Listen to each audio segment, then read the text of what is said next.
Добрий день, шановні учасники круглого Good столу. afternoon, Будемо dear починати participants of the roundtable. We are starting today's event in preparation for the first national post-war elections in Ukraine.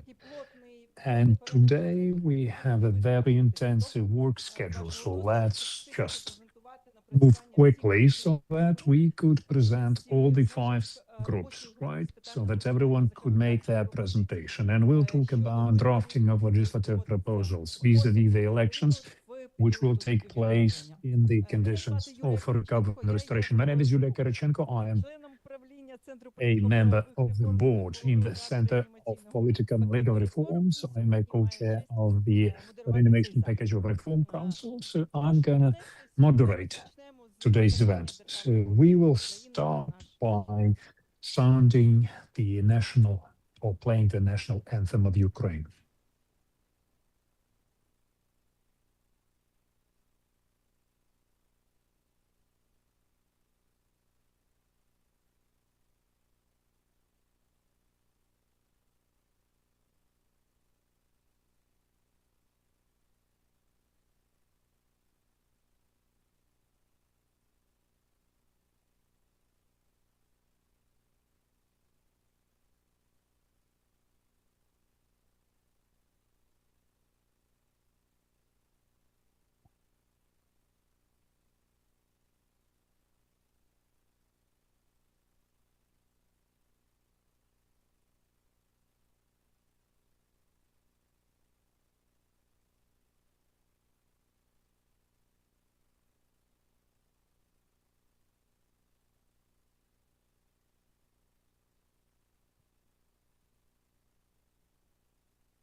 Дякую.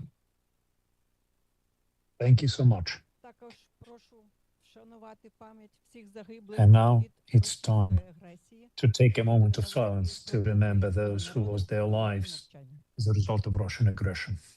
Let's take a moment of silence.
Дякую.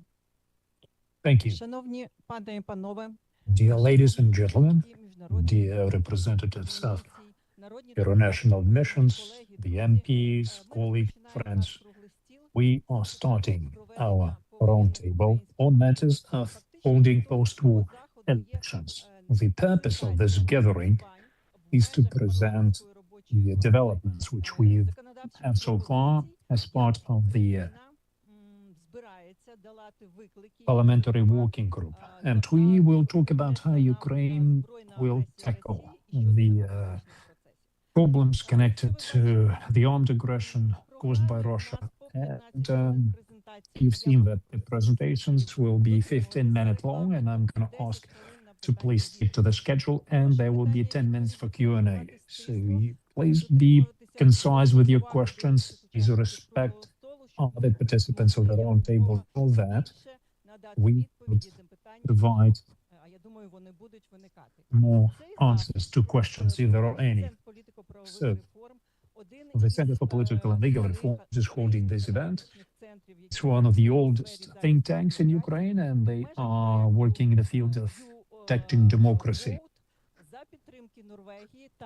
Norway is supporting us, and International IDEA, Yulia Shipilova, is with us, and we are grateful to the Ukrainian office. Yulia Shipilova is the head of this office, and thank you for spending a lot of effort to help and restore democracy. Actually maintain democracy during the war and restore all these democratic processes when we secure victory. Of course, I don't want to take too much time. I am honored to invite the first vice speaker of Ukrainian parliament. It's always good to have someone from the parliament, some high level. Please, over to you now. Thank you, Yulia. Thank you so much. Dear colleagues, good afternoon, everyone. I'm very glad to see you. It's Friday after lunch. Only the true fans of electoral reform could handle this, right? People who support it.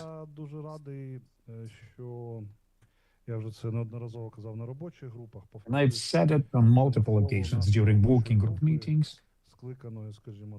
I said that around this working group, which was called upon right some time ago, there is another important process in place. Process of institutionalizing the topic of post-war elections. We are discussing it already. And we are discussing it not just, behind the closed doors. We are trying to talk about it holistically, because before it was a fragmented discussion. Now there are other types of approaches that we used. Before it was fragmented and it was happening behind closed doors. Now we are talking openly about it. We have a parliamentary team working on this topic, and the key indicator showing success of this openness is the number of headlines in the news. Every time the working group meets, especially the latest one, it all translated in huge headlines and, in the media. So each and every meeting raises a discussion in the social networks and among our political leaders and so on. So that means that it's very important to have this process ongoing. On certain topics, we share the opinion between the public and ourselves. It's the mere fact that holding elections in the time of war is just impossible. The president mentioned about it through different platforms, using different language. So we do have consensus on this matter, but on the other topics, there is a discussion. Vis-a-vis participation of Ukrainians abroad, right? And means and ways to support voting for the military and for the defense forces. So we already have lined up a series of such discussions. And then there is another topic which we didn't work on yet, but I think that after we present our developments, there will be a media discussion for Wednesday, I think. And after that, we will hold a series of meetings to discuss political matters by experts. That's how we call it. Alina, judging by your response, it's going to be very interesting. Olena, the chairperson of the committee, will join. So we need to Мені talk інколи about the здається, system of знаєте, що от, elections, в нас є низка parliamentary політиків в elections Україні, які specifically. вважають, що There are some politicians хтось in там our переможе country наступного дня, that хтось у believe нас that буде tomorrow we ВВП, як will в Польщі там, і win, так далі, we якщо will ми правильно enjoy виберемо GDP like in систему Poland, виборів в as Верховну Раду, long невідомо as коли. we Да? will От є така choose the думка в right суспільстві, system що найважливіше for розуміти, parliamentary це буде там elections. список, відкритий, закритий, Now, are мажоритарний. we going to use Чи особливо мене a радує party колеги, які ticket кажуть, що може approach, ще якось. open, closed, you know? Ну, вибачте, що я вже в такий режим стендапа десь уходжу, ну, які It's можуть not бути really схеми stand-up comedy, пропорційної but і мажоритарної, it, я собі уявити важко мені.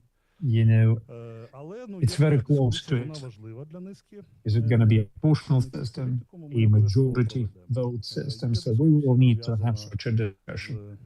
з, Then напевно, there це will не be another дискусія, просто discussion. треба нам Well, I це don't think it's a discussion per se. заслухати шановних представників We will need to конституційного hear права, our щодо colleagues там, да, тому to що know низка питань з цим the пов'язана. constitutional law, Проведення you know, в один день, because наприклад. we have to make it all Очевидно, що можуть lawful. бути And holding політичні everything рішення, ми during знаємо one позицію day, well, Центра, ми знаємо we позицію may have a Народного, political decision on this matter. We know the позицію CT stance on КПРС this і matter. We know what we are. Ну, You і know, other colleagues от think будемо таким about чином it, but рухатись.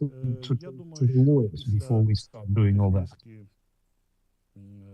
вже презентацій, які And були, after a ми number of можемо presentations, which we already had, вже в робочій групі переходити до режиму напрацювання we can start концепт нот, talking about певних drafting concept notes. We can start talking about drafting concept papers. We'll see how it will play out. Maybe some technical things will ensue, законопроектом, який you know, such as a в draft основному bill базуючись, напевно, will на be на prepared текстах ЦВК, на цих based скандалів, on CC які вже роки знаємо, де scrolls, гарно as we call напрацювали them, під час робочої right? групи. And we've been З тим, working щоб with воно them quite well. зафіксувалося, So it has to be properly documented. будь-яке And внесення оцих of політичних course, так any званих kind of питань, introduction воно of political одразу matters in викличе проблеми steps з will просуванням і роботою create a парламентів в залі. serious meetings and discussions. Як мені здається, And there is ще another topic, недостатньо відкрили and I believe it's still fully open. Ми обов'язково з It's нею not fully попрацюємо. Це disclosed, фінансування but we таких will fix виборів. it. It's about Від funding нас є коментарі of Центральної such виборчої elections комісії. because we have some information, some comments from the CEC. We also have some numbers. У нас You навіть know, узгодження з Центральною виборчою the комісією numbers do not 10 match. мільярдів, так The сказати. CEC has Що its теж own number, викликає and our певні numbers are питання, different by a слід couple of за це. billion hryvnia. Але це питання задавали мені і в But this Брюсселі. question was asked in Brussels as well, and we need to have clarity on this matter, right?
Я дуже радий, що у нас така потужна команда, достатньо I'm різна, very але glad дуже така, всі професіонали, і to всім have важливо це team питання, like всім цікаве that, це питання. right? І And наостанок хотів би people are interested in discussing the topic. подякувати всім партнерам, хто підтримує вже зараз тему виборів, і проінформувати, що безпосередньо підгрупа, яка стосується виконання зобов'язань з питань євроінтеграції, яку я So I'd just очолюю, like to let you know that our working group on European integration will convene тіпси, де вже виконані after зобов'язання, бо the other сам факт groups групи – це виконання одного will have зобов'язання completed дорожньої карти по фундаменту. their work Але ідемо вже and наблизились, make а де у sure нас дискусія, а we де у нас як finalize національна our positions and відповідальність see до цих речей, if там у we нас can align належить those бачити positions великий шлях even пройти, але more. дуже You know, просто there are музика some також issues на цьому pertaining to шляху. NACP Дякую, пані specifically, Юля. but you Тоді know, будемо we're working on it. переміщуватись So до thank you, передачі Julia, залу. Буде and let me move насолодою back спостерігати, to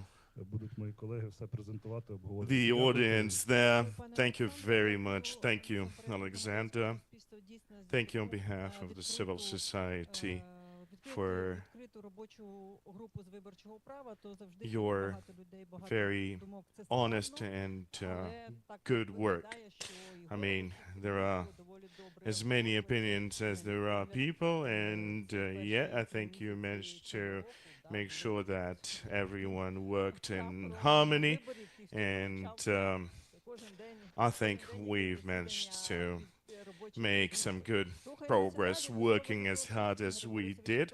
Now, moving on, let me invite Mr. Karyushka from the Center of Political and Legal Reforms. That's actually been around since 1996, if you can imagine, and has seen multiple parliaments come and go, working relentlessly to preserve integrity, preserve and promote integrity, even in the times of Yanukovych. So, Igor Borisovich, over to you now, sir. Thank you. Thank you, Yulia. And I will be brief. I mean, you've already introduced our center, so I'll just say a few words. I'll be very brief. So, as I was reading the list of participants for today's event last night, I was surprised to find so many representatives of foreign countries. I mean, I wish there were as many during our public sector reform work group. And I think the answer is pretty obvious. You know, everyone's interested in the forthcoming elections whenever they may come. You know, this terrorist and then another person, you know, they're sort of trying to force that peace down our throat. But, you know, anyway, we initiate this dialogue not because there are two individuals out there somewhere talking about potential elections, you know, and dreaming about elections. No, it's because elections is the part of our society. You know, it's written in the Constitution. So that is something that we have to talk about. And I wonder, I mean, what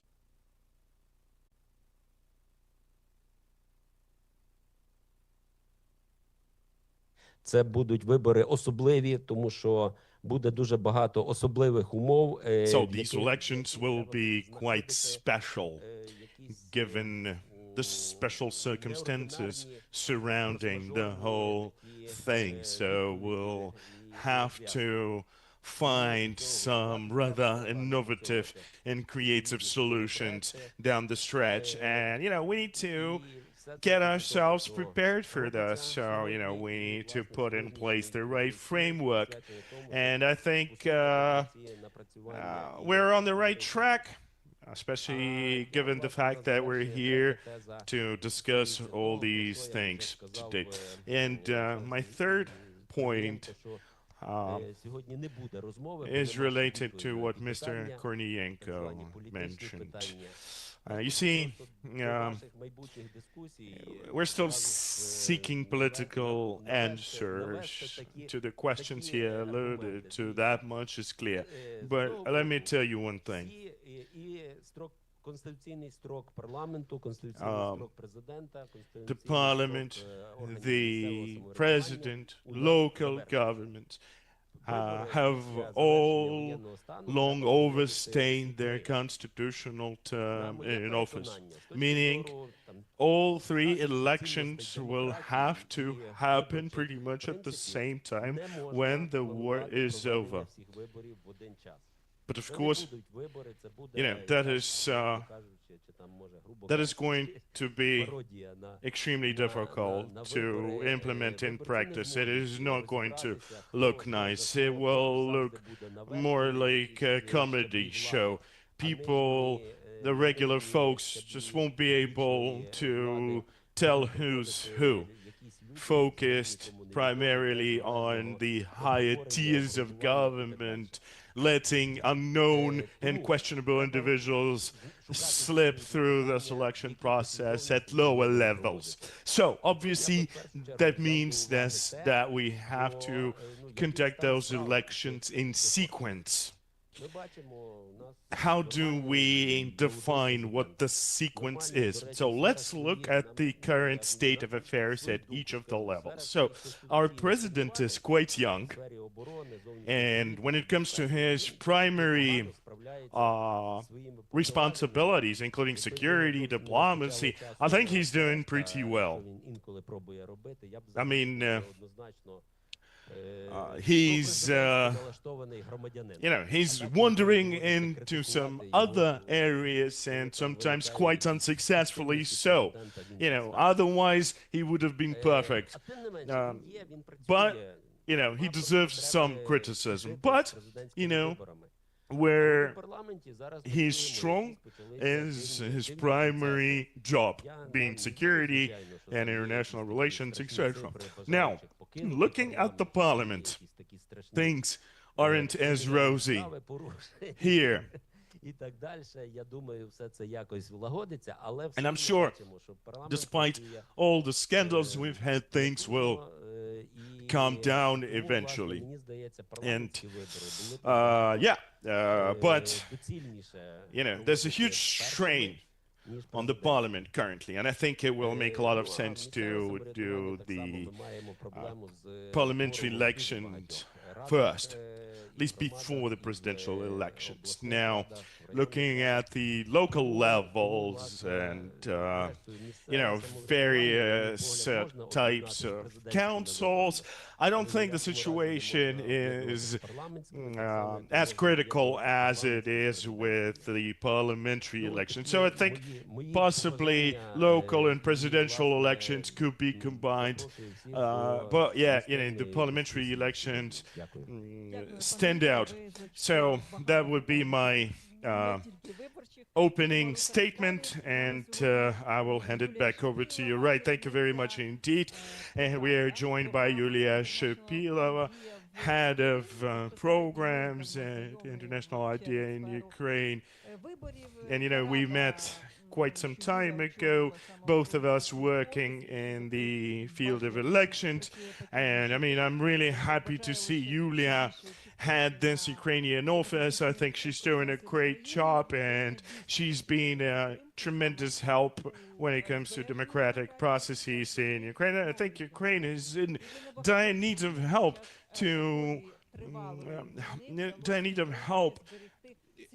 help preserving democracy. Not a lot of countries, if you look at history, managed to preserve their democracy, their civil government systems in times of war. Right, thank you very much indeed. International IDEA is an international organization. You know, we are working all over the world. We've been working in Ukraine since 2015, but we've ramped up our support efforts since the start of the war, and currently we provide our comprehensive support to forthcoming elections with support of several countries, including Norway, Sweden, Canada, and others. Now, we value our cooperation with the Political and Legal Reform Center greatly, and thank you very much indeed for co-hosting this event. And also thank you to the government of Norway for helping us organize this. I would also like to welcome members of our audience who include members of the parliament and the government. Credit belongs where it's due, and some major work has been carried out so far. But let me just focus on what Igor Borisovich said. You know, to hold elections is a sovereign right, so nobody is in the rightful position to demand elections from Ukraine. But obviously, we have to realize that this is something that, I mean, despite and notwithstanding what I just said, the elections must happen. Not to say that they need to happen tomorrow, but once the situation from the security point of view permits, and you know, the groundwork has to be laid for it, relevant legislation needs to be passed, and then all other actors and stakeholders on the ground need to be aware of the future plans of the government when it comes to forthcoming elections. Right. So, moving on.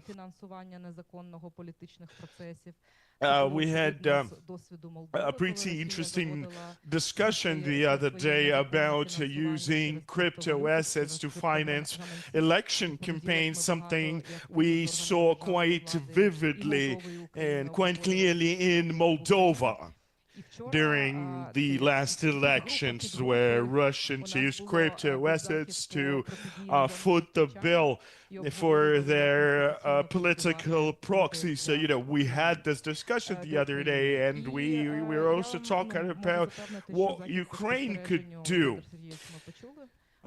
to address that. Now, as far as the observation is concerned, Alexander Vladimirovich, I think we'll work that out and make sure to bring some international observers on board. Yeah, I mean, we could do this. We could do this in a hybrid format. I mean, myself and Alexander Sergeyevich, we had a couple of meetings in Brussels with some institutions, and there's a lot of interest. There's a lot of interest on the part of our colleagues over there as to what Ukraine's vision on what the observation process should look like during the upcoming election, right? So that's something worth exploring further. Well, thank you very much indeed. And let's just switch places here real quick. And let me invite Mrs. Olena Shulak, who's incidentally a head of the Parliamentary Committee on State Building, Local Government and Regional Development and Urban Development. And she's the head of the first subgroup addressing the issue of general administration of election, and deputy head of the Central Electoral Commission, Mr. Alexander Dubovik. And I think it's worth mentioning that all of the groups base their work on the inputs provided by the Election Commission.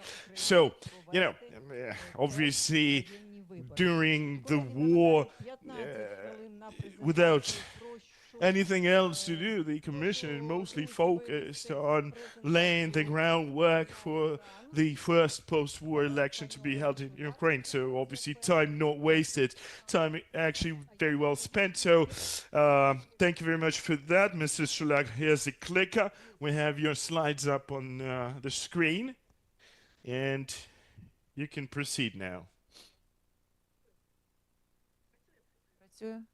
Доброго дня, шановні колеги. Hello, dear colleagues. 15 хвилин, я думаю, що нам важко буде I don't think I'll be able to fit my presentation in. Інформувати громадськість, що в нас відбувається. So in order to keep the public informed, so 7 working subgroups in total. Hours comprised important bits. So let me just quickly respond to what Mr. Kalushka said. Obviously, our work is based on the official inputs from the public administration committee, from the Central Election Commission, etc. Right? And again, you know, you talked about the sequence, and we brought this up too. And politically, I think everyone is in agreement that due to the fact that it's just easier to administer presidential election, to manage the presidential election. The presidential elections will be held first, within a month after lifting of the martial law. So the campaign or the electoral process will continue to be 90 days long, but it will only start 6 months after the lifting of the martial law. Now, this will be followed by the elections to the parliament. The electoral process will continue to be 60 days long, and the date will be set on the day that follows a 90-day period after declaration of the results of the presidential elections. So that's the consensus we've got in the parliament. So our working group was focused on some of the niche things, given the scope of work of other groups, and including disinformation, misinformation, temporarily occupied territories, etc., so on and so forth. So we essentially focused all our work on Articles 4, 11, 22, 33, as you saw on the screen. Now, for example, Article says, you know, to make sure that they're able to talk to one another, because essentially this is the backbone of our ability to conduct elections. So, you know, lots of information still needs to be, lots of work still needs to be done to ensure that the information can be exchanged effectively and efficiently. Now, we also discussed the Article 12 regarding access of voters to information about candidates.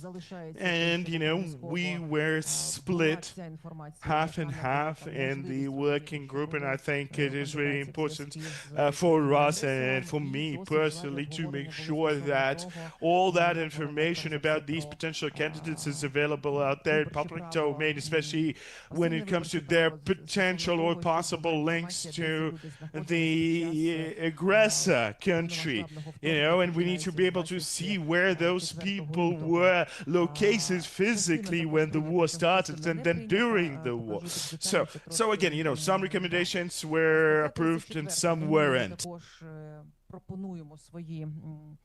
свої зауваження і Article пропозиції. 34, we've got some Звичайно, під suggestions час, also for this article. наступних виборів в During пріоритеті, the first post-war в першому elections, пріоритеті це безпека життя і здоров'я виборців та учасників всього процесу. we will have І, to звичайно, protect потрібно було lives прописати, and health of всі all of the регламенти, всі процедури, які voters, and the стосувалися саме procedures для have to того, be in щоб цей place пріоритет був максимально to protect забезпечений. people. That is our Обговорювали priority that must be внесення supported. змін і до інших законів України, перш за Also, все, we до talked about Кримінального amending кодексу, other laws of Кодексу Ukraine, including the адміністративного criminal судочинства, code and до admin закону judicial України про code, державний реєстр виборців. and the Як я state вже говорила, register працювало voters need 40 to be членів amended as підгрупи. well. And 23 there are 40 пропозиції ми members in the отримали. Ми working пішли group. по We've got a роботу з lot нею of в дуже suggestions, демократичний and спосіб. we Розробили started to спеціальну таку анкету опитувальну, draft сесії a анкети, survey, які just to всі учасники, support democratic які приймали approach. таку активну A участь survey for all of в the нашій participants. підгрупі. Everyone who І таким participated in the демократичним working group шляхом ми answered the визначили, questions які in the survey, пропозиції and підтримуються, in this які democratic way, we пропозиції understood в which нас suggestions вносяться до were дискусійних supported, груп і which were підтримки всередині controversial, робочої підгрупи, але вона не набирає and там for такої which there was 100% більшості, support тому ми from вважаємо, the що такі groups, but дискусійні not питання потрібно винести overwhelming безпосередньо support. вже на And we велику realized that робочу certain групу, questions якою need to be керує пан proposed for a larger Олександр working group Сергійович chaired by Корнієнко. І, Alexander звичайно, ті Kornienko. пропозиції, які в нас не підтримані, вони знаходяться в And такій the червоній зоні. suggestions which were not supported, they were marked in red. But still, we presented them at a larger working group because a part of these proposals will may be taken into consideration politically, but as experts, we have demonstrated that they were not supported by a majority. We had a discussion about changing the electoral system, revamping it, because there were some suggestions from MPs, there were proposals from the civil society, the experts, and there were proposals coming from the Association of Near-Front Communities. They are asking to change the electoral system. Of course, it's a very tall order. We decided to hear opinions first, because opinions vary.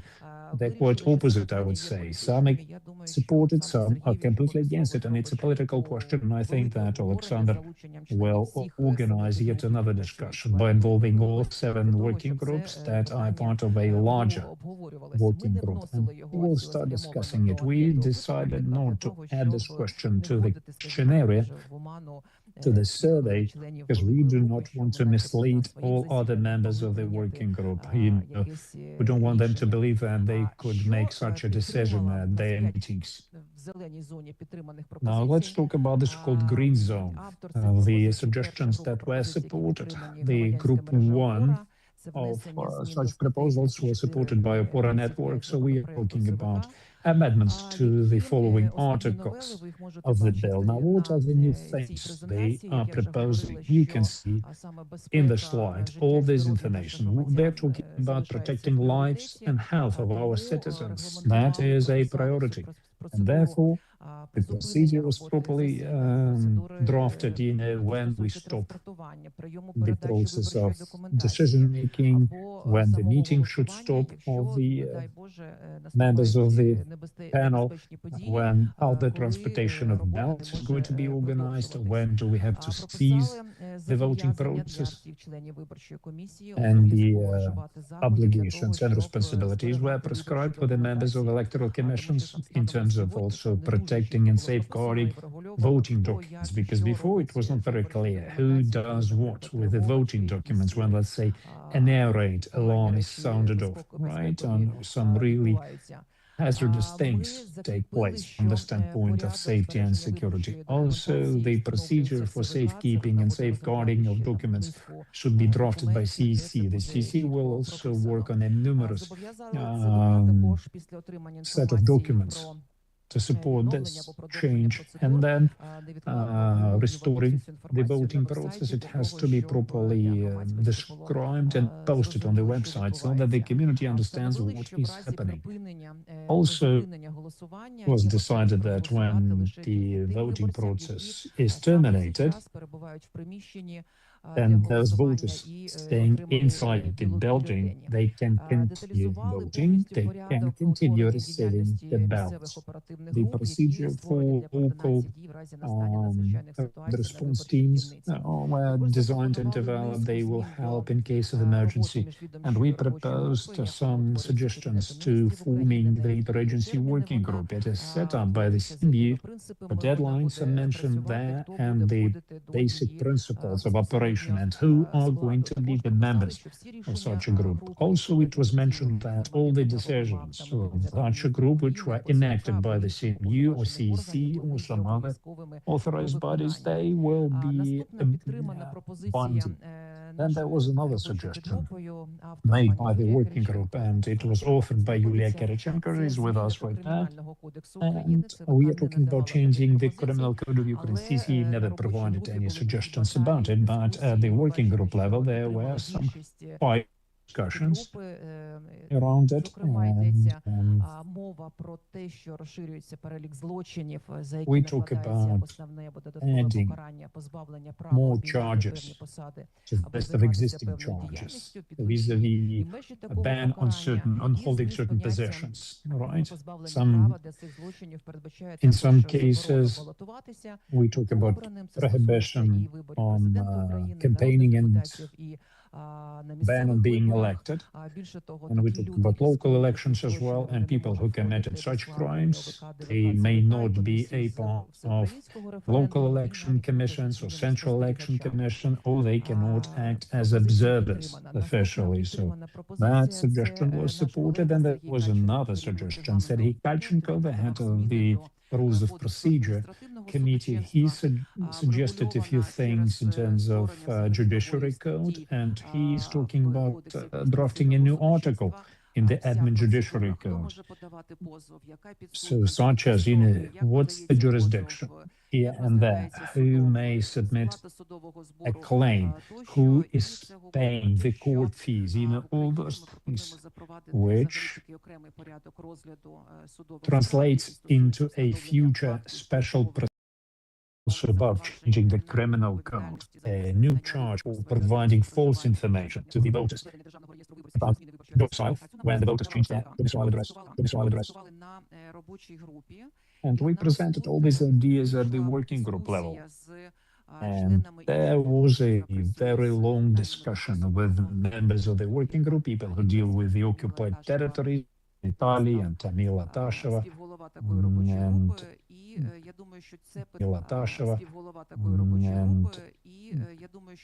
the co-chair of the working groups. Of these controversial issues which did not make it into the green zone, but they still may be green flagged when the discussion is over. Compact places of residence for specific categories of people. Also, what do we do with people who had to flee the country in connection with the full-scale invasion? Also, those people should have a chance to be elected, also as MPs, but we never got any support for those ideas. The presentation will be translated in due course in English and submitted to partners so that you could understand that such a discussion is ongoing. But even from among the experts, these ideas are not supported. Now, there were some suggestions vis-a-vis Article 12, specifically about how do we inform about people who want to campaign. But you need to also collect some background information about such people. And we did not agree on this background information that needs to be collected about such candidates. So Article 12 needs to be amended about these people, what they did, how they did it, if these people provide false information, and then such information becomes evident. What do we do with these people? Right, so there are many more, of course. I don't want to take up too much time. So, yeah, thank you so much.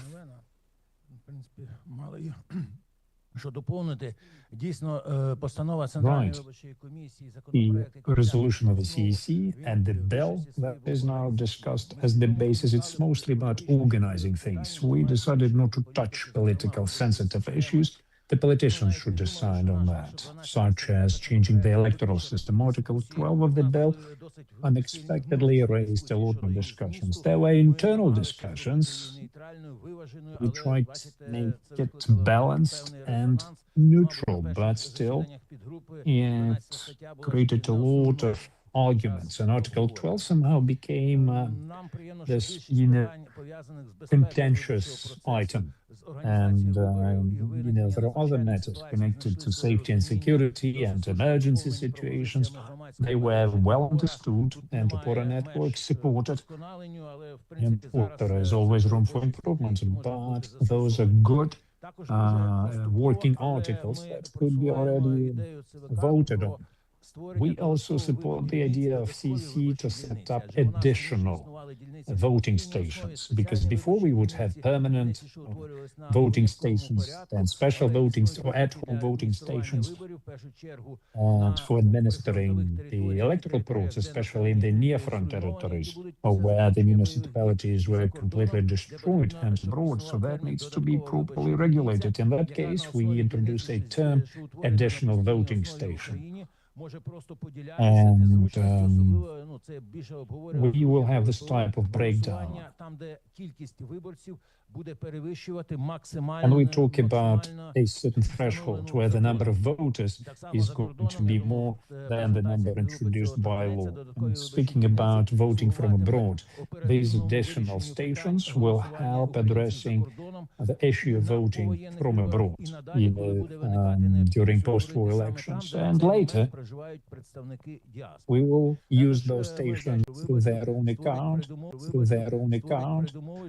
and that would allow them to change their domicile, and people could go ahead and vote in that municipality where they actually reside. So there is some support to this idea, and the CEC introduced suggestions as a result of all this to amend the law on the state register of voters. I don't want to give you details, but we talk about the so-called vote identifiers, because the register of voters was quite conservative. They would usually look at the birth date and the place of birth. Now the CC says, let's use a different ID process. Let's use the tax code instead, or ID number of such a person, and with that you can be ID'd as a voter, right? And you can double check across other registers, which would simplify interaction and providing the services. All right, thank you so much.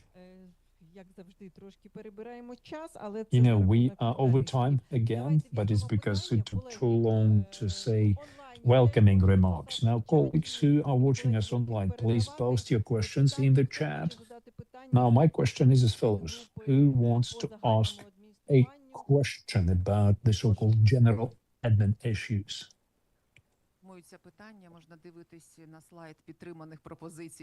And we now can have a look at the slide, which is called supported proposals. These are the new things which we can expect. Right, yes. And it's very interesting to learn about changes in the voters register, which are here. It's on the slide. You talk about DIA app, DIA web portal, and other, innovations, other technology available for our people today. Thank you so much.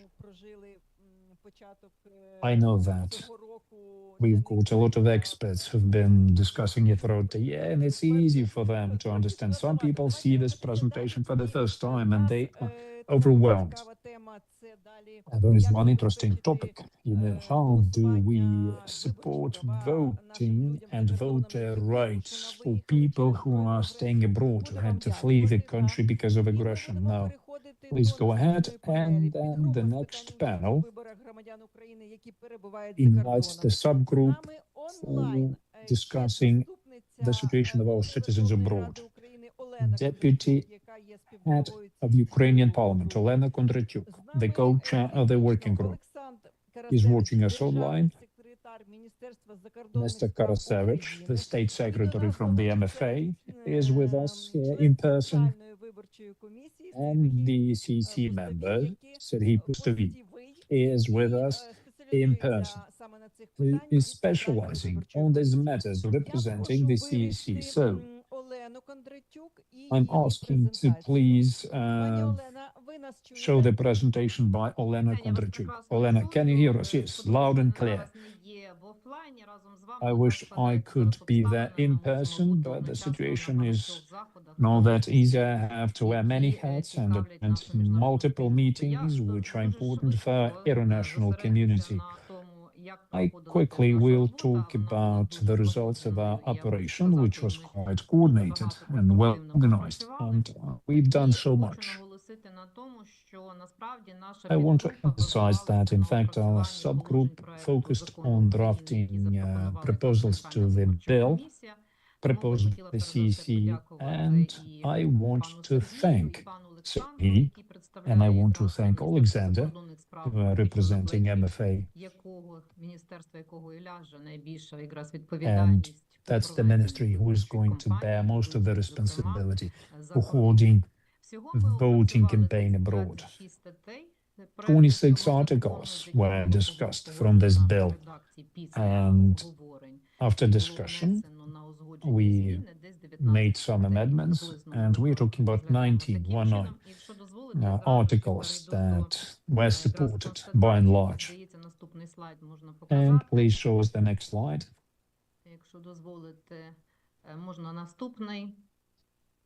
Next one.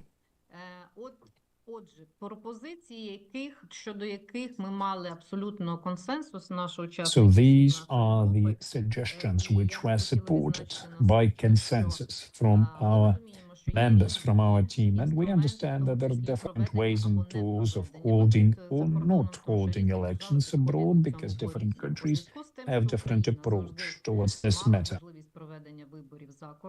Ми розуміємо, що вимушено зараз за кордоном перебуває від 5 до 8 мільйонів українців. And as we know, there are anywhere from 5 to 8 million of Ukrainians currently residing abroad, and the majority of them are there against their will. You know, they were forced to relocate. Most of them are women and children anyway, meaning that we as a country have to enable these people to cast their vote, even if residing abroad.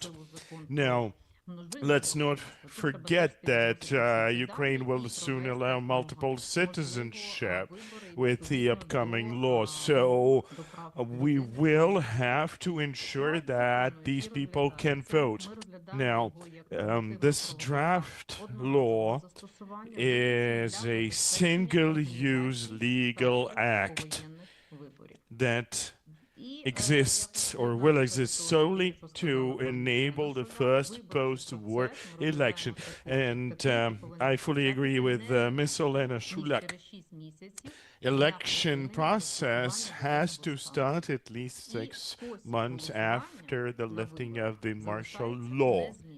Now, the voting method will remain the same. We did consider multiple alternatives, but by and large, everyone was in agreement. You know, both the government, the parliament, and the civil society were all in agreement that we need to preserve our traditional way of voting, which is in person, as opposed to using digital platforms or mail. Now, of course, this law has to be adopted as quickly as possible so that our country can start working with our partners abroad using clear and well understood rules. And obviously, this brings another challenge. You know, we'll need to let our citizens know that they need to get themselves involved in the voting process, right? Obviously, just think about it, anywhere from 5 to 8 million people living abroad, and out of them, only 384,000 have registered with their respective embassies in the countries of residence. Right, as of these 5 to 8 million. So it just goes to show the scope and the enormity of the challenge. Yeah, making sure that all these millions of people are informed well ahead of time. Now, this means, of course, given the number of people abroad, that embassies will have to set up and outfit voting booths and stations pretty much all over the world, right? And speaking of setting up additional voting stations both in Ukraine and outside Ukraine, I think it's worth considering one example, an example of Poland. Just think about it. You know, there are about 1 million Ukrainians currently living in Poland. So let's say 500,000 of them will return, and let's say 500,000 will stay in Poland, and they will still vote. Well, they will still want to vote. So just think about it. We will need at least 100 more voting stations in Poland alone to accommodate this number of people. And right now in the EU, there are only about 130 voting stations, Ukrainian voting stations all over the EU, right? And we're talking about Poland alone. And I'm not even talking about Germany or Czechia and other countries. Yeah, there are many Ukrainians residing there. So it is a challenge. It is a technical challenge as well. And, you know, I was initially skeptical of the ability of our group to go over and address all the details and particulars, but I think we managed pretty well. And speaking of technical aspects, those have been agreed upon to the extent of 85–90%. Now, with the remaining political issues and questions that are remaining, we will probably need to do a proper study first. I mean, we need to be able to find out how many people are actually out there outside Ukraine willing to vote. And I think, given the demographic crisis in Ukraine, right, we should be able to let people living abroad, Ukrainians living abroad, gets elected too. But it's a highly sensitive political question that warrants continued debating in the parliament. Now, I think I'm done, and I would like to hand it over to Alexander and Sergey. And by the way, thank you very much indeed, gentlemen, for your very constructive cooperation. Hopefully, all this information that we presented today will come in handy for our partners from abroad, because I think this issue of potential elections in their respective countries, here, Ukrainian elections in their respective countries, is somewhat important, I should say. Okay, Olena, do you still have time? Should there be any questions? Well, I still have 5 more minutes, but I think my colleagues will be able to fill in the blanks on both political and technical questions, if any. Okay, in that case, we will let you go, Olena. Thank you very much indeed. And We actually had a kind request from Mr. Roman Lozinski, who's in charge of a working group dealing with the voting rights of members of the military. He's currently underway somewhere, traveling. I mean, it is what it is. So I think we should let him present while he still has cell phone coverage. So, Roman, are you there? Roman Lozinski, over to you now. Є в онлайні. Is he there? Підключається. Чудово. Yes. Тоді, будь ласка, я йому дам готовність. He's about to join this call. Окрім питань дуже складних, як забезпечити реалізацію права громадянам за кордоном, дуже складні Apart from this very important question of how do we let our citizens vote abroad, there's another important question, a question of letting our soldiers and veterans vote. Even if the war ended today, it is highly unlikely that members of the military will be discharged quickly and will be able to return to civilian life at once overnight. So it will take some time. Given the external factors, I think Ukrainian army will continue to preserve its large strength. So how do we address this problem? How do we allow our soldiers to vote? Mr. Lozinski, that is a question to you. Over to you now. Right. Roman Lozinski here. I will be very brief.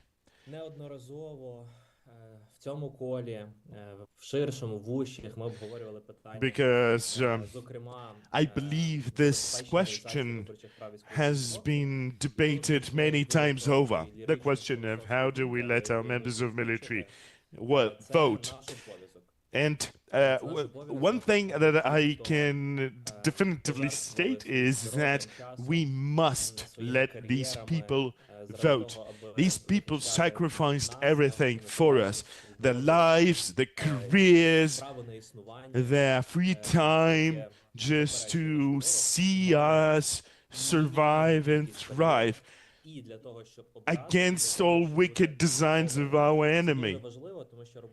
And I think this merits the highest credit and respect. So we must. And I think, despite the fact that I think we're all in agreement that elections can only happen after the war is over, not during some ceasefire or a truce. It has to be real peace after the war is over, after we've won, after the martial law has been lifted. Now, I have a couple of slides for your attention, and please do move on with the slides. So anyway, a few words about our working group. Our working group worked in an open and inclusive format. The discussions we had were extremely practical, and we came up with 13 finalized, agreed upon suggestions for potential amendments to the draft law by the SEC.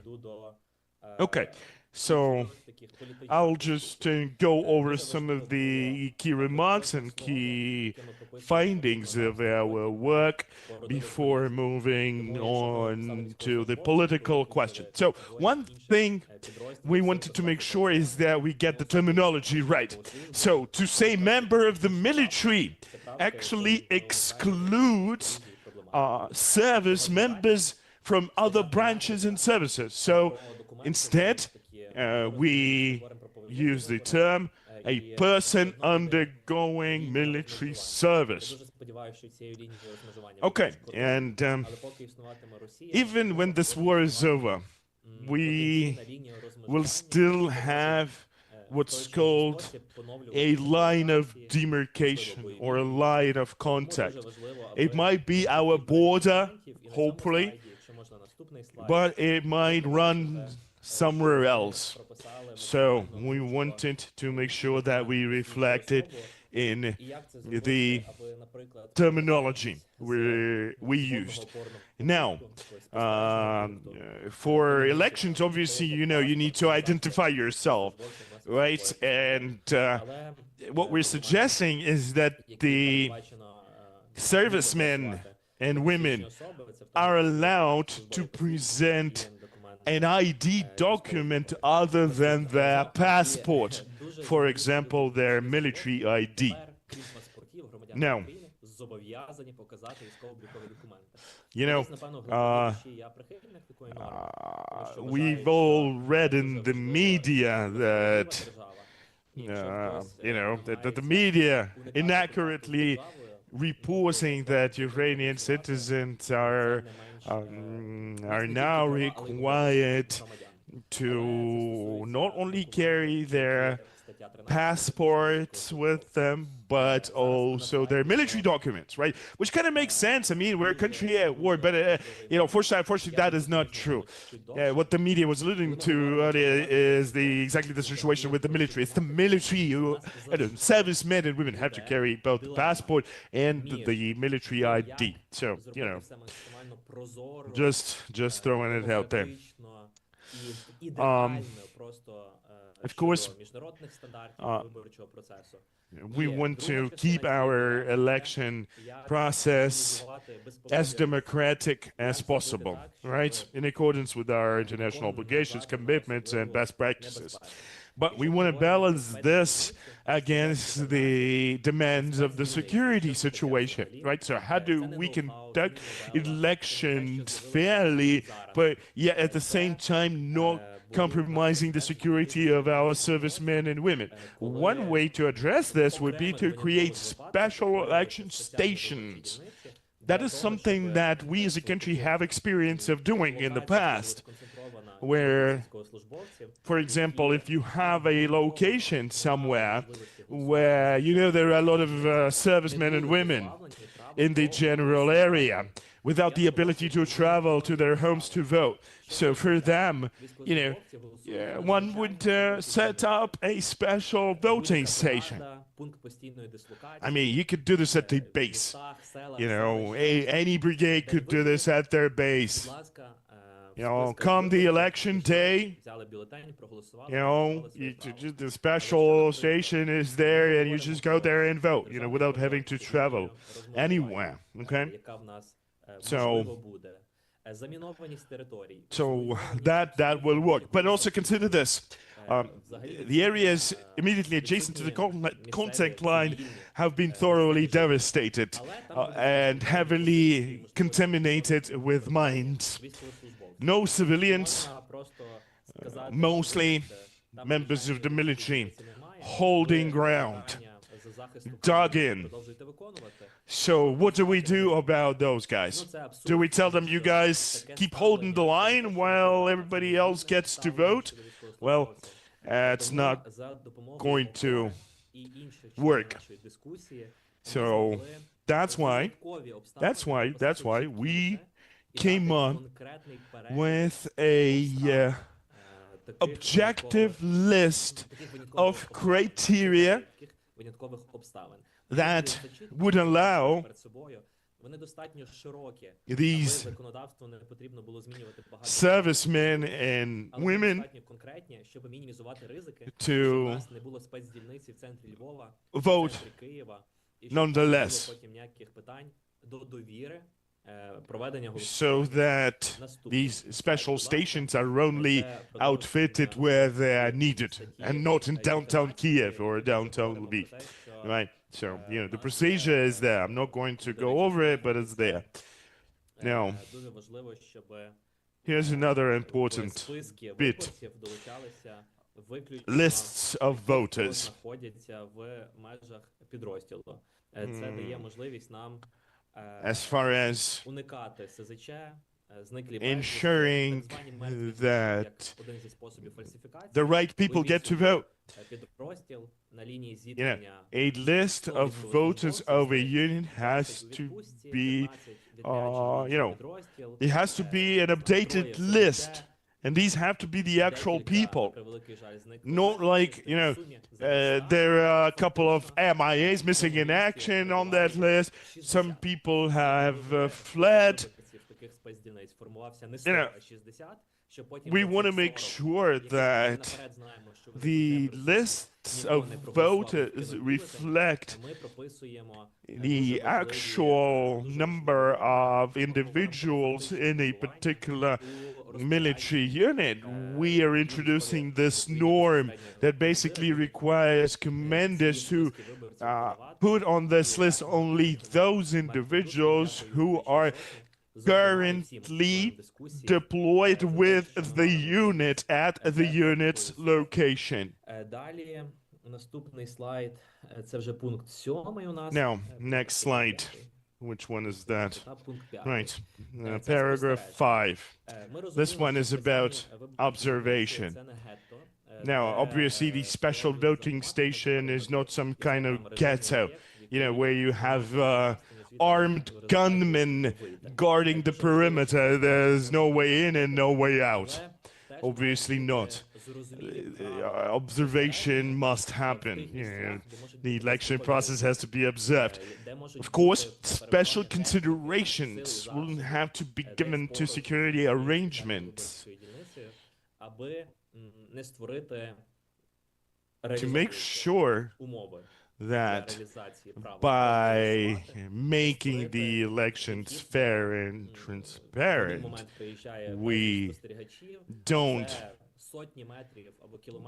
compromise the security of our servicemen and women.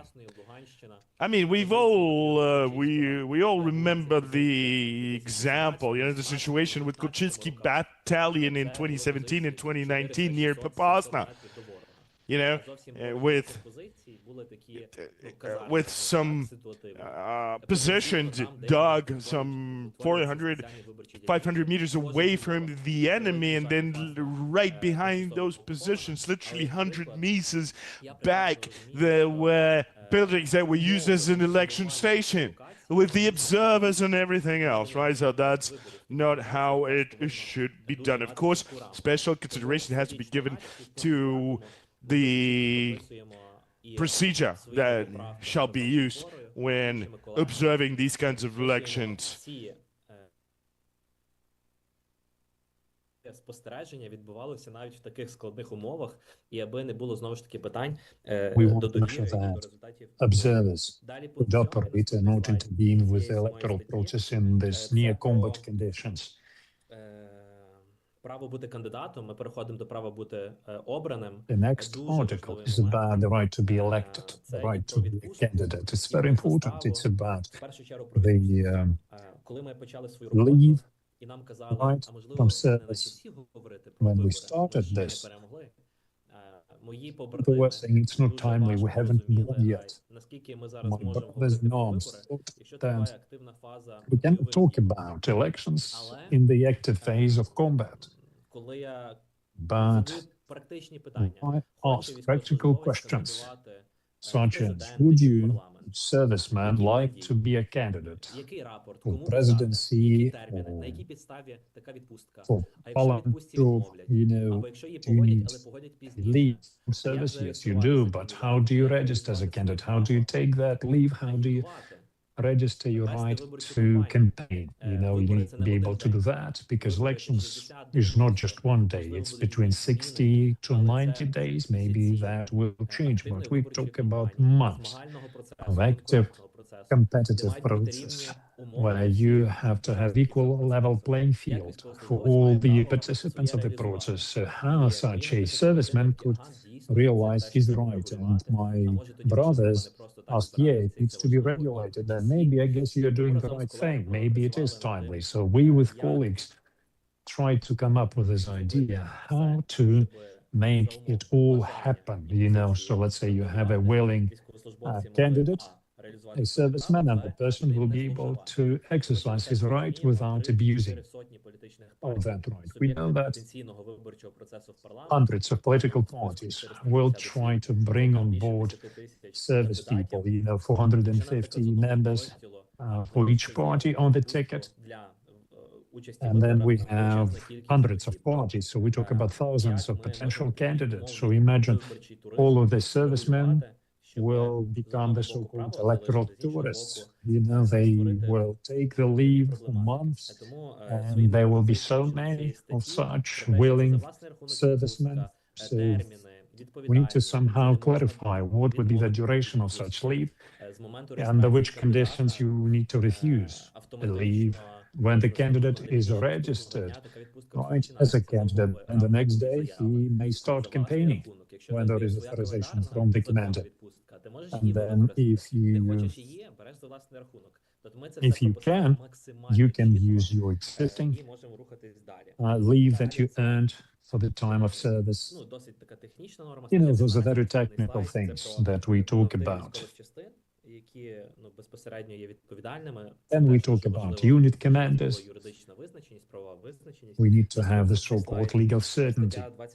Right. Then Article 29. Next slide. And that's where we talk about different amendments, you know, to the text and making them quite precise so that we do not create ambiguity. So it has to be very clearly prescribed. And then the last slide, it's the so-called dissenting opinion. Everything I presented before was a result of consensus. It's not just my personal opinion. This is a dissenting opinion from some members of the working group, people from Ministry of Interior, SBGS, from Parliament, from NGOs, from the General Staff and the MOD. So those people agreed upon, there was consensus, but the MOD representative had a dissenting opinion on some matters, and I promised to talk about it. And during the previous working group meetings, chaired by Mr. Kornienko, and I'm showing this on the slide, this is the dissenting opinion of one of the members of the working group. So dear colleagues, thank you for your attention. Thank you for participation. Dear allies, international partners, thank you so much for hearing us. Thank you for supporting us. Thank you for making sure that we prevail, because that would be the only indicator, right, that the war is over and we are rebuilding. We are organizing elections. I am on a business trip, so to attend another meeting. So I'd like to thank the organizers. I'd like to thank all the NGOs, because we do have a synergy in place. It's not an imitation. We talk about real people. You may just look at the records of our working group, and I think it's a very good thing to do. So have a good day. There is one question. Do you have time? Yeah, very quickly, please. There is an online question. You kind of answered this question. So we have a permanent representative of the Seimas, and the question is as follows. In the event that active duty military personnel seek to run in presidential or parliamentary elections, are they required by law to retire or formally resign from military service before registering as candidates? Thank you so much. Thank you for your question, and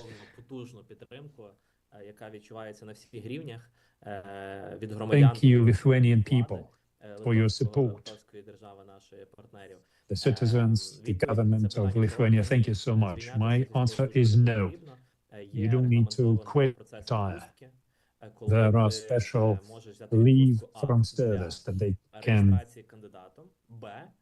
get registered as a candidate. And when you are registered as a candidate, according to the decision of the DC, for the time of campaigning before the day of elections, including actually with the day of elections, але й всю виборчу кампанію бути активно включені. You could actively participate in campaigning, so there will be a leave from service, not retirement or dismissals. Okay, thank you so much. If such a person becomes elected as president or MP, that would be the grounds for demobilization.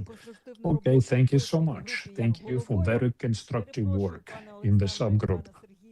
Alexander, Sergey, apologies. We Дуже skipped дякую, Біжу. Все your гарно, presentations. гарних, конструктивних, змістовних розмов. All right, Слава I'll have to run. Героям Glory слава. to Ukraine, glory to the heroes. Колеги, то ми All right, повертаємося colleagues. на крок назад So і we ще are making поговоримо one step back, про реалізацію виборчих and прав we will українців talk about за кордоном. exercising of electoral rights by Ukrainians abroad. So, MFA, Alexander, please go ahead.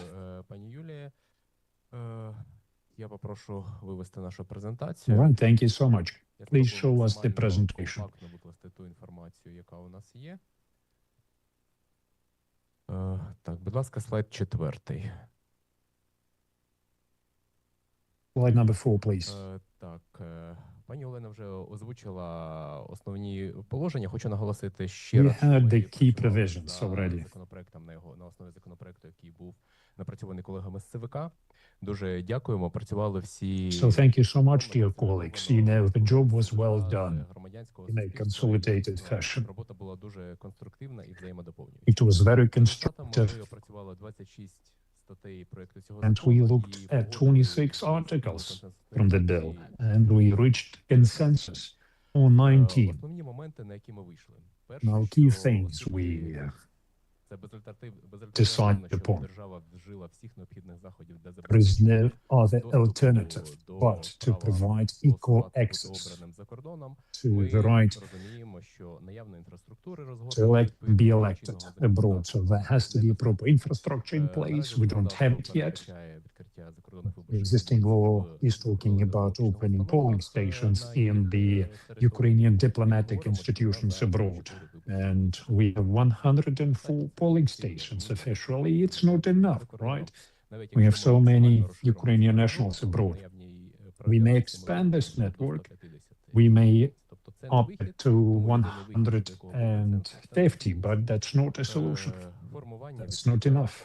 You know, we have to organize operations of way more polling stations, which will be set up on a temporary basis, also outside the territory of our diplomatic institutions. We understand that we may encounter a problem there as well. We need probably more than I'm talking about right now. Тимчасовими спорудами для організації роботи виборчих There need to be more temporary places на постійних set up при for закордонних voting. установах та на додаткових виборчих дільницях. Це має допомогти. Around existing Будь ласка, наступний слайд. diplomatic institutions and beyond that. Оскільки у нас планується набагато більше виборчих We дільниць, plan ніж to set наразі є, up то way more однозначно постане polling проблема stations з than we have today, so the ballot boxes have to be procured accordingly.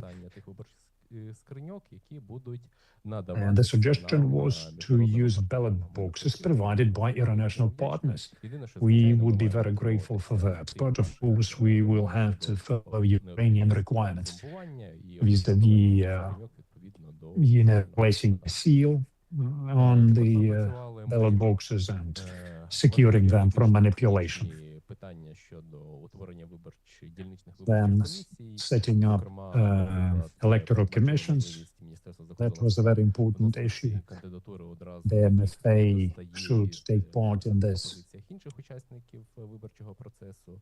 specifically when we talk about membership of such commissions. Можливість у разі необхідності, щоб ЦВК збільшував склад The відповідних CEC виборчих could, комісій, by за decision, мотивом increase the number of members inside a commission upon request from the MFA. по чисельності, а також на And невеличких виборчих дільницях, in де small кількість не size буде перевищувати polling stations, 500 осіб, щоб комісія могла утворюватися у складі голови, секретаря та the panel could be like a skeleton crew, right, with some bare minimum. The head, the secretary, maybe one more person. Правилом, забутою нормою є те, що була пропозиція ЦВК, яку всі підтримали. There was a CEC suggestion as well, and it was supported, saying that MFA could include some public officials working in diplomatic service, with some restrictions, of course, that they should not comprise more than a half of the members of the Commission, because there could be a problem with the members of such district polling stations. Інше практично давайте, якщо треба пришвидшитися, ми буквально We need to speed up, and let's talk about some key things. There is consensus around the need to change the situation with the ballots, because those people who took care of voting process abroad, they realized that a lot of cargo was not just used, that was brought from Ukraine, and then the registration process, right? So that is our suggestion about registration. That is the only possible mechanism, just for you to understand where we have voters, where we need to set up voting commissions or electoral commissions. We also talked about a number of technical issues. I don't want to talk a lot about that in detail. I'm just going to speak about some very specific things where there was no consensus and where things need to be discussed even more. So we talk about electoral rights of our citizens in Russia. We understand that we are not supposed to hold elections in those territories. But on the other hand, there is a certain idea how we could organize this voting process. You know, are they supposed to come to Ukraine, or can they do it in other countries? So we have to have a proper mechanism to make sure that our enemy doesn't disrupt elections at the foreign voting stations. Now, speaking about what requires attention, there was a discussion, among other things, that there has to be a mechanism for setting up polling stations for the military, which are now stationed abroad. And the approach was as follows: such polling stations could be set up abroad, or we in the MFA believe that we could engage existing process. The MOD has it in place, and they can set up their polling stations on their own. So those are the key, most critical issues that, or, you know, discussion issues that we talked about. And the terms for voting abroad. There are different approaches to when it should be done. NGOs believe that the time limit for voting should be increased up to 2 days. We in the MFA support this only for those polling stations which will be organized and on the basis of existing diplomatic institutions. So it's a controversial question. Of course, there are different viewpoints on this matter. And at the end, we need to make a political decision. Anything else? Did I miss anything? Центральна виборча комісія. Пан Сергій, прошу. CEC, Sergey, please go ahead. Yeah, it is working now. Considering the fact that we do not have time, you know, the time for preparation, 6 months, that's quite a lot, you know, half a year. But I wanted to explain that this number didn't come out of the blue. It's very well justified. It was very hard to strike the right balance. On one hand, we should act quickly, and we should bring in new government, but this process cannot drag on for a very long time. We cannot create the impression that the state is resisting new elections. For us, the agency that administers elections, the MFA helps us abroad with that. 6 months is not enough.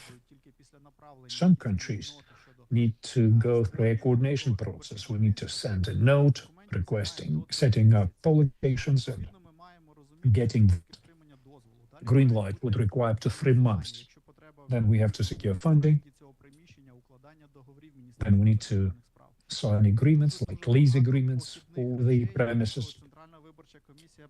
Then the CEC will have to draft a lot of bylaws and regulations when this bill is adopted by the parliament, and it requires time, not just for us as agencies that administer elections, but for voters as well. You know, from abroad, you have to provide the information, how to get registered, how to organize voting, what norms have changed. So all that requires timely information so that people could get a lot of information on time and realize their rights. So based on all of that, 6 months is too short from our standpoint, but based on general consensus, that would be our bare minimum, right? In terms of moving towards the right balance. So I'm just providing you with justification. You know, this time, 6 months is too little. All right, thank you so much. Other numbers were mentioned, but these numbers are too low. We cannot organize proper democratic elections and invite different categories of people to vote. It's too short. Right, thank you so much. We are moving on, and we will now have the following subgroup. The subgroup dealing with IDPs, temporary occupied and near-front territories. A very complicated question was discussed by the subgroup. So now, I'm asking Vitaly Bezgin to join. Tamila Tasheva, please come over. Dear colleagues, we are waiting for you. Okay, thank you so much. Greetings. Right, so we will talk now about the voter who, because of the armed aggression, had to relocate inside the country, people who ended up in the occupied territories or near-front territories, and it's a huge challenge for Ukraine how to organize elections there. So Vitaly's with you now. If someone could please share the slides. Тут нема, а ось біля Таміли є. Але ми, в принципі, разом тому. There's the clicker. Got to press that button right here. Так, дякую. Доброго дня всім. Right, thank you. Good afternoon to you, Yulia. And many thanks to all the hosts and organizers. I think it's a great idea to actually talk about these things and make sure as many people can listen into this discussion as possible. Now, myself and Tamila, we all represent different parties, both of us, right? But both of us are from Crimea, and both of us are IDPs as well. So I think this is what brought us together in the way we approach this work. So we will share time speaking about our working groups work.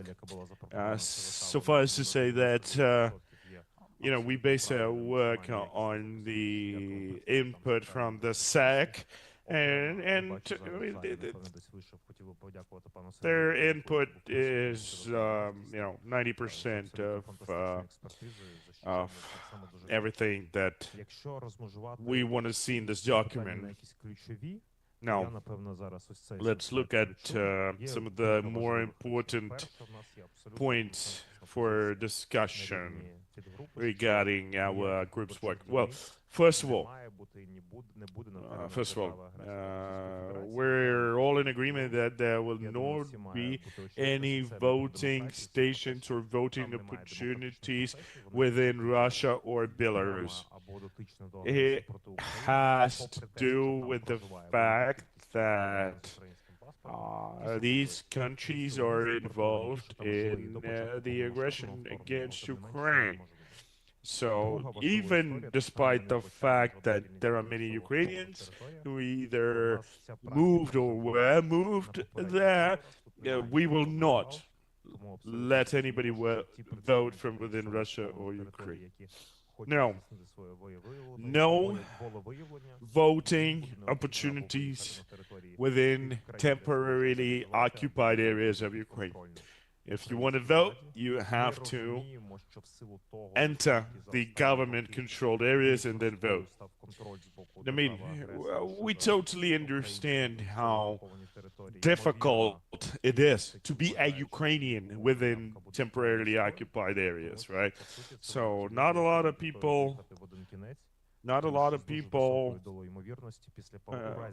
will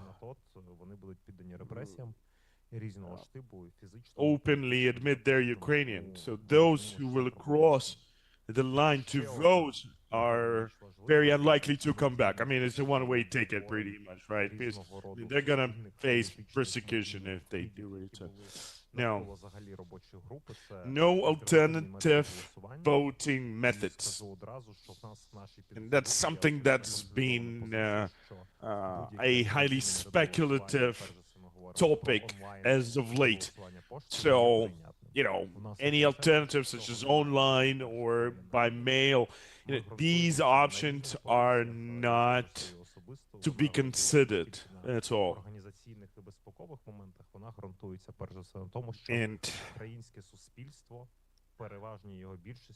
the reason for this is the fact that the Ukrainian public just did a bit disservice, clearly confirmed this. Ukrainian public will not take the election results if voting happened online or by mail. So the society will not accept those results. There's very little trust in the Ukrainian public or within the Ukrainian public. There's very little trust, very little confidence in these alternative methods.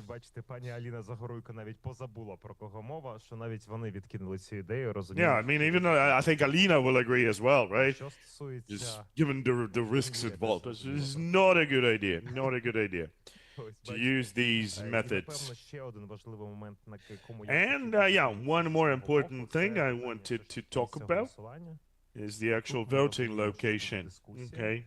And that is a highly debatable thing, highly debatable issue. I mean, in our group, I think we felt that the suggestion from SAC was reasonable. And I think it makes perfect sense that the SAC has to gain access to the IDP database managed by the Ministry of Social Policy. Now, from the technical point of view, this is quite possible, right? From the IT point of view, it can be done automatically. So IDP data can be or should be pulled by SAC systems in an automated fashion. Okay, so I mean it's technically feasible. However, this became a point of contention. Some NGOs felt very strongly about it. And I think, despite all that, we all need to consider just the sheer numbers of IDPs in Ukraine. So I think it is worth considering this idea that I just brought up. Right. let me hand it over now. Okay, thank you. Ну да, це так, не то. Перепрошую. Оце ти сказав? Чи не сказав? Я пропустила. Ага. Да, по-перше, теж дуже дякую за запрошення. Вітаю всіх. Well, В нас let me begin дійсно by одне saying з that ключових питань, щодо I яких feel very ми lucky and багато privileged дискутували в рамках being able to робочої present групи. here. So Це thank you було very much indeed for питання your invitation. автоматичної So, зміни yeah, as my адреси colleague для голосування alluded to для earlier, внутрішньо one переміщених thing осіб. that І, one власне, sort of ті question that аргументи we щодо spent того, most щоб це time змінити, discussing це was питання, the щоб procedure for максимально automatic перейти через updating питання of your residence, of a маніпуляцій voter's з боку Російської residence Федерації, information. що от буцімто на території окупованих територій проживає So, багато якби українців, you можна know, їм дати там we want можливість to make голосування sure і так that далі. we address Відповідно, any це один з ключових potential аргументів, що можна disinformation було or би автоматично змінити misinformation efforts адресу by для Russia голосування, is хоча в going першочерговому forward, документі, який saying давався and alleging that, Центральною look, you know, виборчою Ukraine комісією, isn't letting йшла Ukrainian мова не citizens про vote.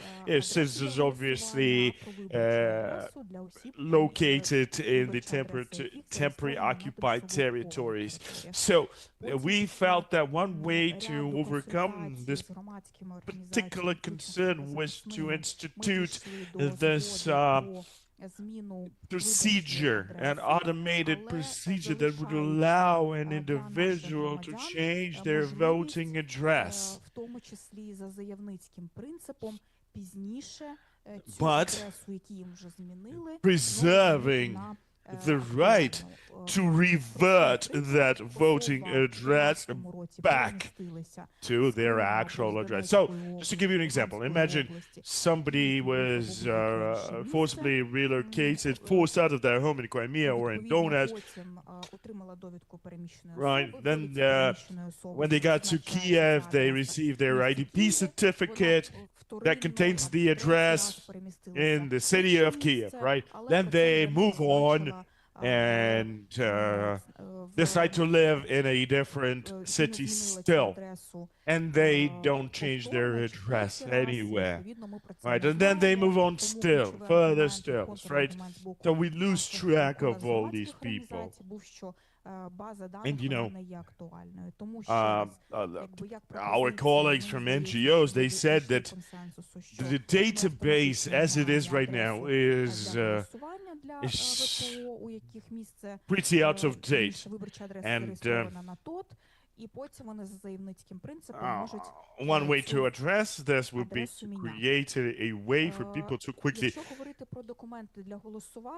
delist and relist their voting address regardless of where they are currently. So документ – це посвідчення особи на повернення в Україну. Another suggestion that we came up with was немає актуальних документів, або вони є простроченими документами, або якщо це a concept of effectively allowing people to use other було би провести консультації з Міністерством закордонних справ України. So yeah, I mean, that is something that we could hear. The limitation of passive election right became quite a point of contention and discussion, just as in Vitaly's case. Now, we've had some heated debates over Rhone, and what we're trying to focus on, not to duplicate other groups' work, was to address the issue of collaborators, and in a sense of collaborating with the enemy. So effectively, we're talking about illustration, right? So relieving individuals of certain rights. And of course, in accordance with the law, the individuals are required to disclose any potential facts of them collaborating, cooperating, or aiding and abetting the enemy. So, concealing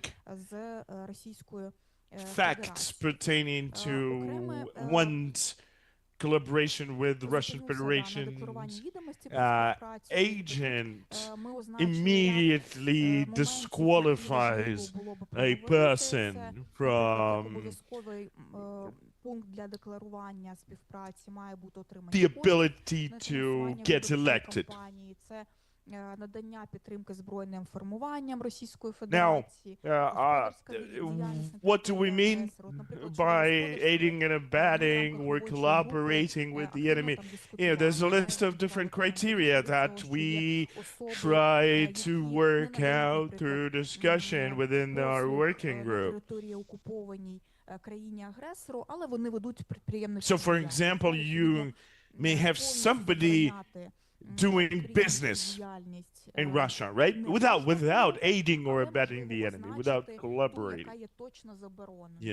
So that should not be a reason for these people to get disqualified in general. But let's say if you provide services or products to the Russian military or the Russian law enforcement or other government agencies of Russia, right, or Russian service members, right? And then that will get you disqualified. But this has to be worked out more still. No, naturally, if you served in the Russian military, if you participated or helped organize with our colleagues, it became clear that in accordance with the current legislation, it would be pretty hard to prove any of these allegations, right? I mean, it's in accordance with the Constitution, right?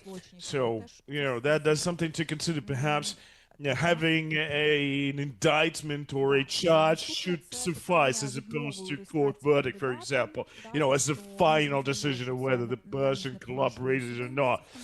Now, what else? If a potential candidate is a wanted criminal, wanted domestically or internationally, or if it becomes clear beyond reasonable doubt that this particular candidate is being financed by agents of the aggressor country. Now, unfortunately, this norm wasn't unanimously supported in our group.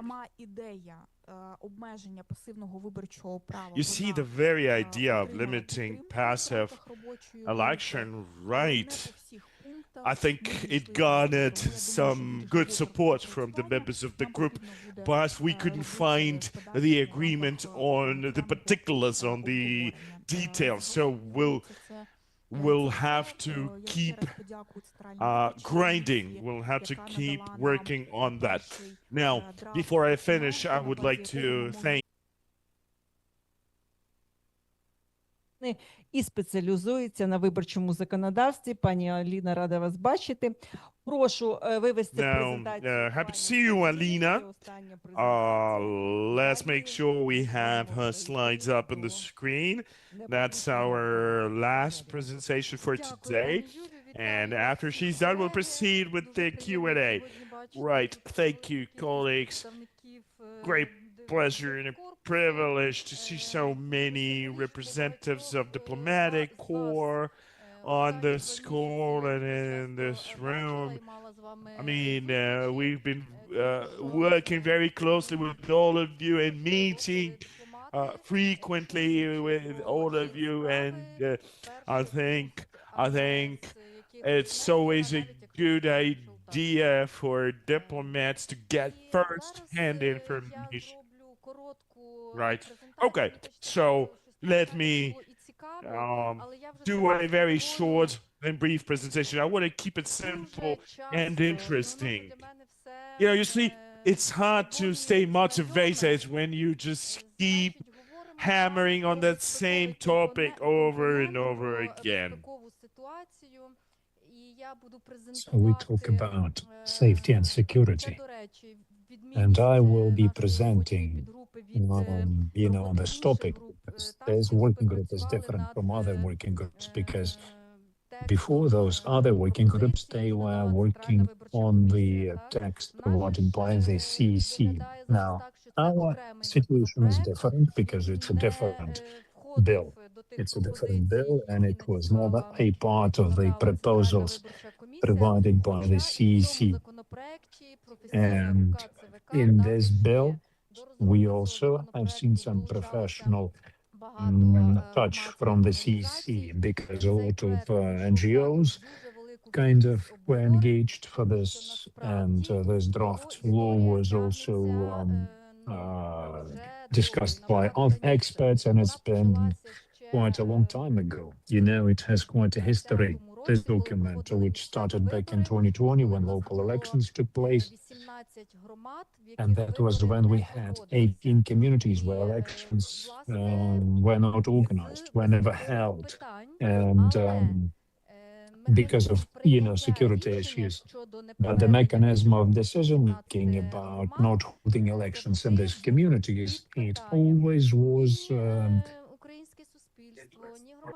discussed, neither the Ukrainian public, nor civil society, nor other agencies were happy with the process. Why?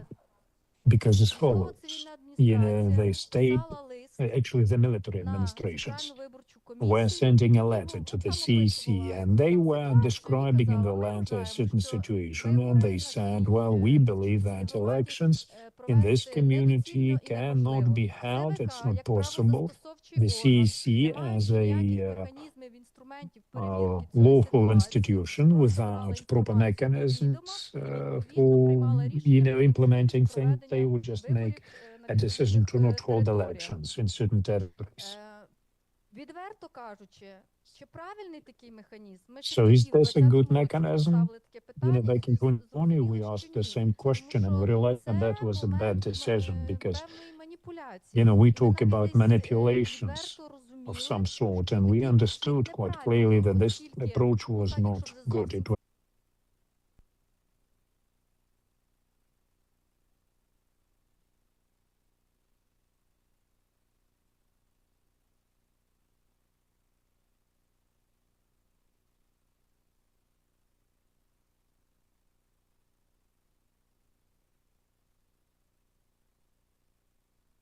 варіантів цього проекту. Different options, different versions of the draft.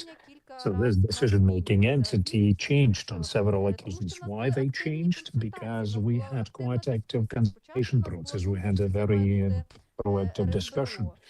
Initially, we thought it's going to be an SDC, and then there was a different idea. Maybe we should ask CEC to do this, then maybe a temporary investigative committee at the Parliament of Ukraine. But after all this, inclusive and wide-ranging discussions, we concluded that this criteria that does not allow to hold elections at a certain territory would include participation in the CMU. They need to do it. They need to provide suggestions. Their suggestions will need to be forwarded to Parliament, and then the Parliament of Ukraine will have to make the final decision. Right, about impossibility of organizing elections in certain territories. That was just my introduction.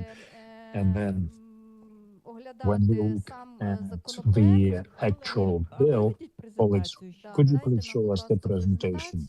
Right, please do that.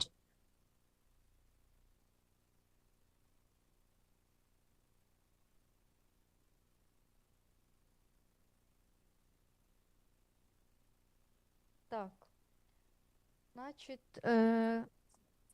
у нас буде Right. короткий огляд So there's going to be a brief законопроект. description, a brief discussion of this bill. So this bill introduces amendments to 6 key laws of Ukraine. And we talk about the Code of Administrative Judiciary and then Electoral Code and the rules of procedure of the Parliament and the laws on the Cabinet on civil military administrations and the law on the national referendum. Now, this bill is talking about a new procedure for temporarily not holding elections in temporary occupied territories.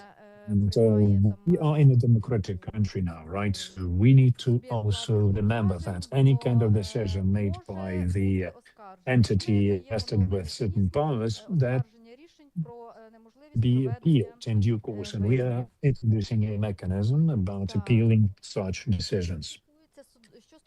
Now let's talk about this judicial appeal of judgments or decisions. You know, we are introducing a new article 266.3 for the Code of Administrative Justice, and it introduces a special procedure for appealing the decision prohibiting the elections in certain areas. Of course, we understand that the electoral process is a fast-moving process. Everything goes at a very fast pace. It needs to be properly regulated. And here, you know, among other things, there's got to be a separate procedure, special procedure for looking into such cases. We also suggest that such an appeal will be sent after 5 days when the decision is made, and then the Cassation Administrative Court will then look into this case. They have 2 days to do that. And then the second appeal would go to the Grand Chamber of the Supreme Court. They discuss it, and then they have to complete it 2 days before the expiration of the appeal term. And we moved even further here. In this case, we're trying to harmonize with this idea offered by the CEC.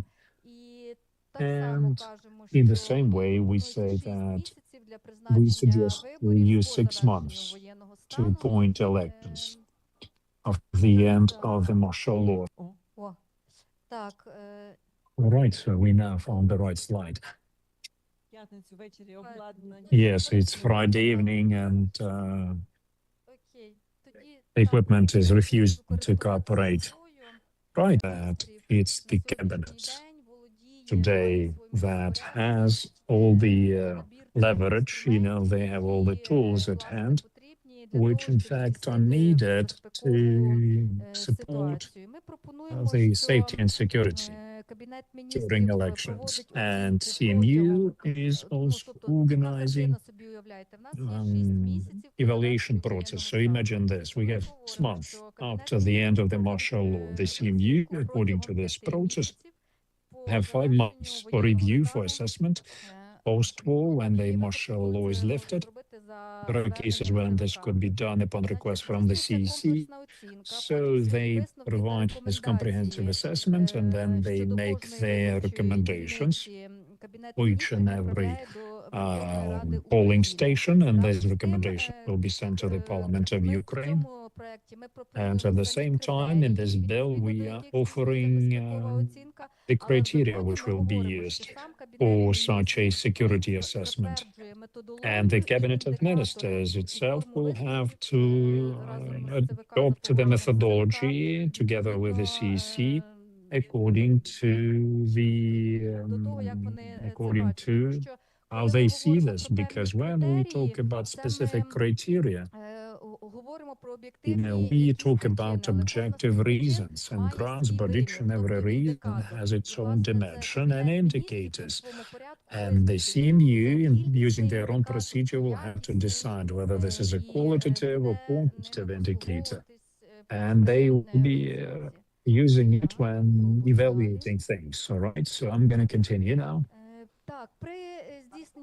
Right, so when we perform this type of assessment, we expect that the cabinet of ministers of Ukraine will be able to different instances, different organizations within their competencies and criteria to be defined in Article 12.1. And we different security and defense agencies, communications, civil defense institutions, which deal with finances and economy, some local government entities, and Central Electoral Commission, EC. Now, what's next? Speaking about the criteria disallowing holding elections, well, in this case, we have to talk about the following. This question, at least this is the idea that we used. It's not, it doesn't apply for the entire territory of the country. To assess the security situation, we will have a requirement saying that a certain territory must fully, comply with at least one requirement. So it has to be a deoccupied territory, right? The territory was deoccupied, or that was the territory where there was some active combat. The near border areas as well, they will be included. And conditionally speaking, which a front line. And right now, in the draft law, we talk about 60 kilometers away from the line of contact, and this number will be discussed. And after discussion, the number will change.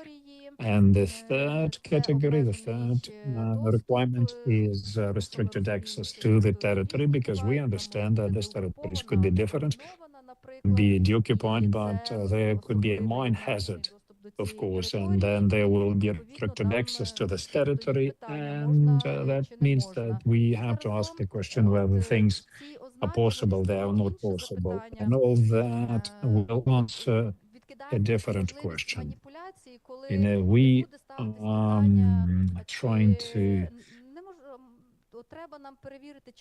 create a situation where we can easily check a certain territory and say we can hold elections here. We talk about territories where the security component is quite serious. Right, so what's next? Now let's talk about criteria. In the bill, we give a list of 18 criteria. This criteria is different: physical safety and security, then infrastructure. And we are offering to identify such criteria as the condition of the premises for voting, availability of shelter for civil defense, and we also need to investigate the situation with shelling, how intensive this shelling is during a certain time period. We need to also understand how far this place is from the contaminated areas.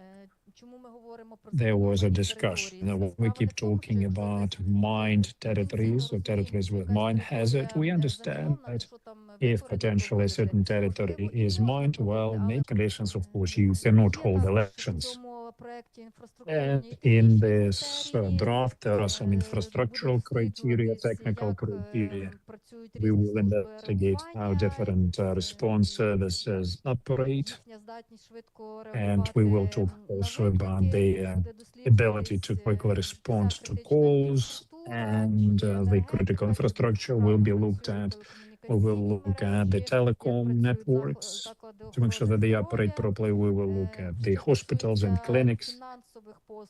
Speaking about financial services, that is very important for elections, because banks must operate in those territories, and the participants of the electoral process must be able to conduct transactions, and the treasury bodies have to be present there as well.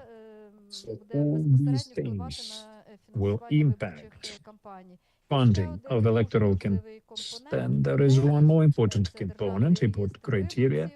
It's the state registered voters, or rather functioning of that, how protected it is, можливо складати and списки виборців, наскільки вони актуальні на конкретні how relevant території. those lists in a specific territory. Також для того, щоб Also, проводити among other вибори, ми things, to прекрасно hold розуміємо, що elections, важливі не тільки we ті питання, understand які very well стосуються that безпеки, інфраструктури, safety and security is питання important і for інформаційної infrastructure, безпеки, but і also it's a один з question of критеріїв, information це security. критерій And one of the criteria here is доступу the до медіа. criteria Кабінет міністрів called access to media, питання, because the і CMU можливі needs to ситуації. look into this Чи на issue and певних investigate the територіях працюють situation. вільні медіа, In answering the чи є question whether людей there is доступ free media in до this territory національних and whether people have access to national TV radio broadcasters, and they need to understand how they are printing shots.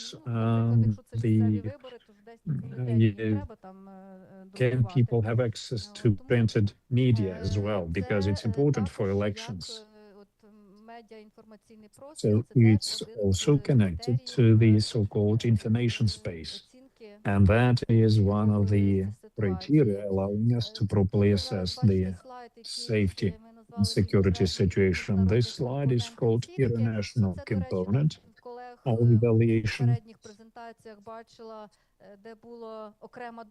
And there was a dissenting opinion, which we saw previously. So this is also a dissenting opinion. This is a suggestion of the co-chair, Mr. Zavitnevich, and he is suggesting this option when mandatory participation of organizations is formalized and organized. So there will be a request sent to OSCE, I guess, ODIHR, and the Council of Europe, other organizations. So the request will include asking for their participation. Є обов'язковим елементом обґрунтування подання Кабінету міністрів України вже потім до Верховної Ради України. Ну, я думаю, що це теж буде предметом дискусії. That is something that we'll need to discuss even more. I mean, multiple different configurations are possible, but the overall idea is sound. Now, the establishment of Interagency Security Risk Commission. This commission will comprise international experts as advisors. I mean, still in the same vein. Now,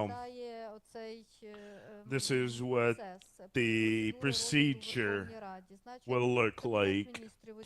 Now, the CMU has done its assessment, came up with their suggestions and proposals, and then it sends that package to the parliament. Now, these are then deliberated at the committee level, again based on competencies and sort of topical areas of each committee. Now, the committees will draft their opinion, and then the decision will be made in session by the parliament.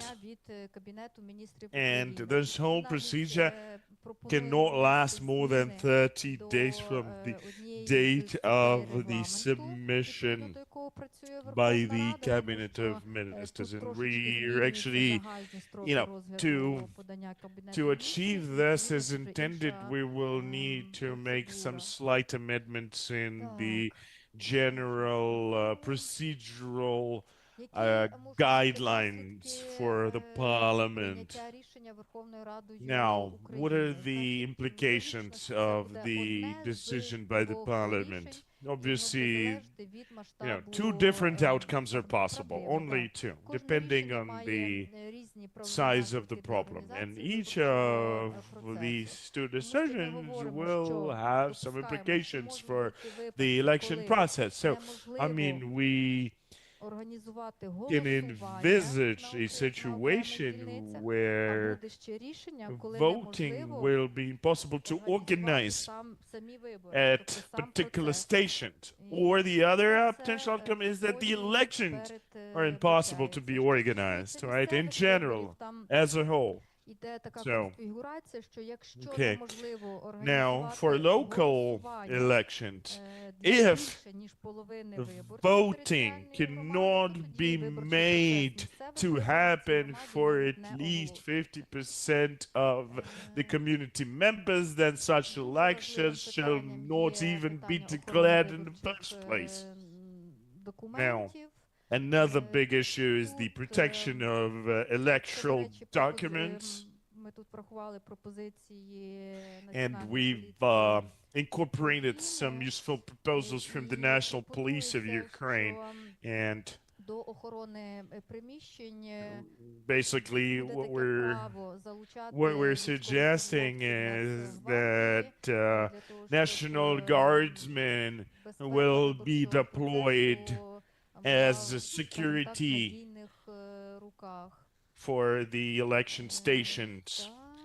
to make sure that all the documents Що cannot be стосується tampered with. повноважень Центральної виборчої комісії, Now, as to the тут, powers of the так Central виходить, що ЦВК отримує нові Election Commission. повноваження і So the мусить SEC право will ініціювати оцінку acquire new можливості, powers. проведення виборів.